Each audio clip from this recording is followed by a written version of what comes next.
Spark coaching classes में आपका स्वागत है। आज हम गतिमान आवेश तथा चुंबकीय क्षेत्र वाले चैप्टर के बायो सेवर्ट के नियम के पश्चात उनके अनुप्रयोगों को पढ़ना है।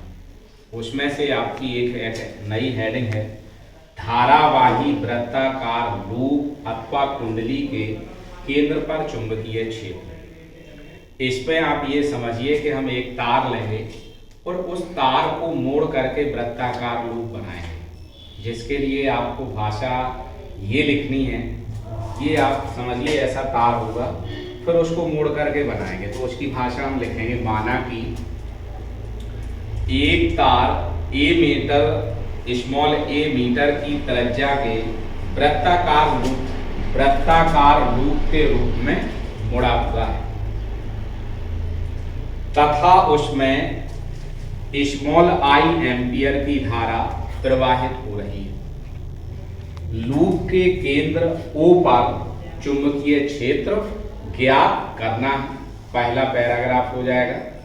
इसके बाद आप दूसरे पैराग्राफ में लिखेंगे, यह लूप छोटे छोटे अवयव डेल्टा L से मिलकर बना है और इस लूप के अवयव डेल्टा L के कारण बायो सेवर्ट के नियम से केंद्र O पर चुंबकीय क्षेत्र डेल्टा B बराबर μ0 upon 4 pi I delta L upon A square sine theta. यहाँ आप देखें ये इस तरह पृष्ठ है, तो ये वाला अगर आप अवयव लेते हैं तो ये 90 अंश का कोण बनाएगा, अर्थात डेल्टा L तथा डेल्टा L के को केंद्र से मिलाने वाली रेखा के मध्य कोण थीटा बराबर कितना है आपका 90 डिग्री। और 90 डिग्री में साइन 90 का मान आपको पता है, साइन 90 का मान कितना होता है 1।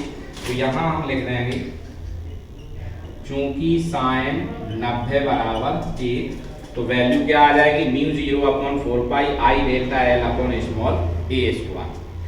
अब ये हमने इस छोटे से लूप के कारण डेल्टा L के कारण चुंबकीय क्षेत्र ऊपर ज्ञात किया था। अब संपूर्ण लूप के कारण अर्थात संपूर्ण कुंडली के कारण अगर आप चुंबकीय क्षेत्र निकालते हैं तो इन छोटे छोटे अवयवों के कारण जो चुंबकीय क्षेत्र आपने ज्ञात किया है उसके योगफल के ये कैसे होगा बराबर। तो हम लाइन लिखेंगे, अब पूरे लूप के कारण केंद्र O पर चुंबकीय क्षेत्र, तो B बराबर योगफल को हम करते हैं तो सिग्मा लगा देते हैं, sigma μ0 upon 4 pi I delta L upon small a square. μ0 upon 4 pi I upon a square constant value रहेगी जिसको हम बाहर निकाल लेंगे और इसके कारण चुंबकीय क्षेत्र निकलना है जो पूरी परिधि का निर्माण करेगा। और परिधि का सूत्र क्या होता है 2 पाई r की जगह पे a है तो सूत्र क्या आ जाएगा 2 पाई a। तो यहाँ पे डेल्टा या सिग्मा डेल्टा L की जगह पे 2 पाई ये रखेंगे, a से a एक बार घटेगा, पाई से पाई 2 से 4 2 टाइम्स घटेगा, तो सूत्र क्या आ जाएगा B बराबर μ0 I अपॉन 2a। अब यदि कुंडली में तार के कैपिटल N फेरे हैं तो यही सूत्र क्या आ जाता है B बराबर μ0 Ni अपॉन 2a। यही तक आपको पहला अनुप्रयोग दूसरा रहता है उनका, और ये हम दूसरे अनुप्रयोग को पढ़ रहे हैं जो आपको समझना है और पेपर में इसको सॉल्व करना है। थैंक यू, धन्यवाद।